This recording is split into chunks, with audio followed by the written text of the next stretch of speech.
So we've been working with arcs and central angles and inscribed angles. So I wanted to spend another day working with that. So let's start with an opener. I'm giving you this picture. It looks pretty crowded, and I'm telling you the measure of angle ACB is 72 degrees. I'd like you to find the measure of arc AB, the measure of angle ADB, and the measure of angle BEA. So with circle problems, a lot of times you're going to see a lot of angles, a lot of segments, chords, radii, and it can get pretty confusing. So if possible, or when possible, it's nice to put things in different colors. So I've done that here for you, and I've marked the 72 degree angle. So let's start off with, if you know the central angle is 72 degrees, then you know the arc that angle goes to, so I'm going to draw that in blue as well. That arc has the same measure, so that's 72 degrees as well. Okay, now we want to find the measure of angle ADB. That's the red angle, so we're looking for this angle here. Now the vertex, point D, is on the circle, and so that's called an inscribed angle.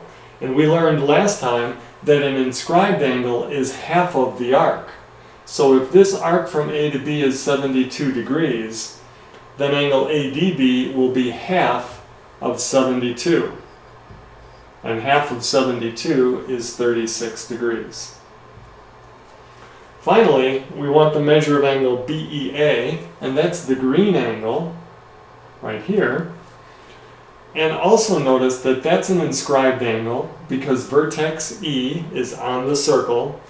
And so if you look, all of these angles go to the same arc, AB.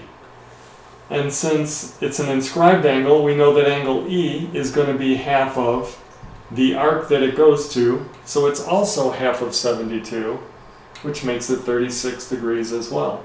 So when you see pictures with inscribed angles, if the endpoints of their angles, in this case, point A and point B, are for both angles, that means that the angles are going to have the same measure because they both go to the same arc. Alright, a few other examples before you start practicing some more of the inscribed and central angles. So in this example, I'd like you to find the measure of arc AB. Now arc AB is here, and that's a little different from some of the ones we've done before, because right now we know angle BAC is 35 degrees. And by the way, of special note, I want you to note that segment AC is the diameter because it goes through the center of the circle. Okay, so what can we figure out? Well, if we know that the inscribed angle BAC is 35, then we know what the arc is from B to C. The angle is half the arc. So if I double the angle, that'll give me the measure of the arc, which is 70 degrees. Now that's still not what we're looking for. We're looking for the red arc from A to B. But notice what I had said before, that AC is the diameter. Well, if AC is the diameter, then that tells me that the arc from A through B to C is a semicircle, which is 180 degrees. And since B to C is 70, if I subtract that from 180, that leaves me arc AB is 110 degrees. So sometimes we have to do a few extra steps to figure out what they're asking for. Let's try another one.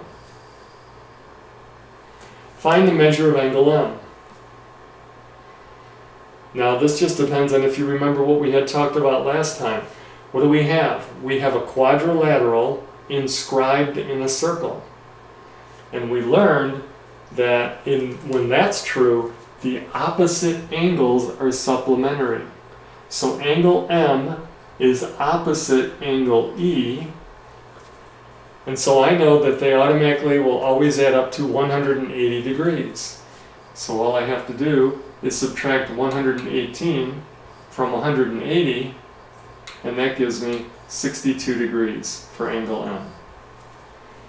I don't know what angle O and G are, and I won't be able to figure those out, but I do know together those add up to 180 as well, which makes 360 for the whole circle. Okay, let's look at one last example.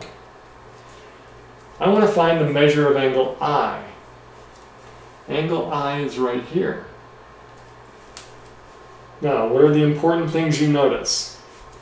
Well, hopefully you notice that EI is a diameter because it goes through the center of the circle. What does that tell me? That tells me that the arc from E through P to I is a semicircle or 180 degrees, so I could use that if I like.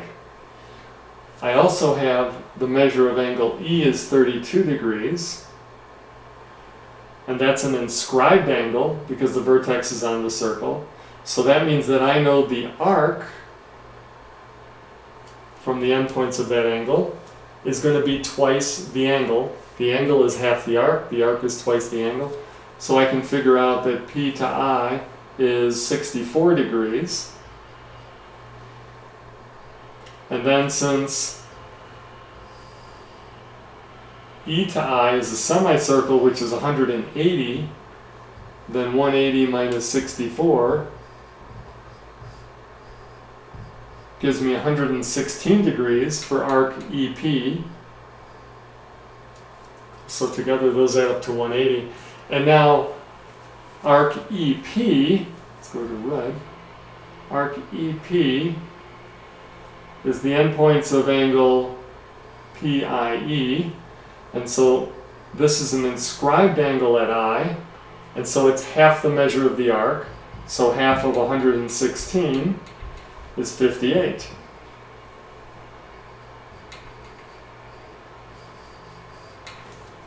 Okay, hopefully you didn't write any of that down, because that's the hard way to do it. So let me erase all this work, and instead of always just trying to do something from what you remember the last time, let's think a little differently for a minute.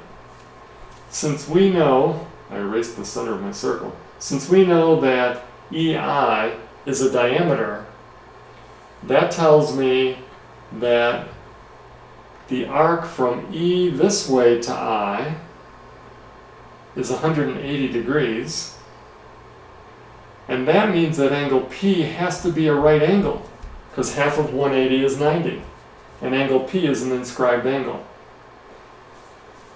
So once you realize that any kind of a picture like this always gives you a right triangle, now that I know one of the acute angles is 32, I can subtract that from 90 to get the other angle, which is 90 minus 32 is 58. And I didn't have to do all that other work with the arcs.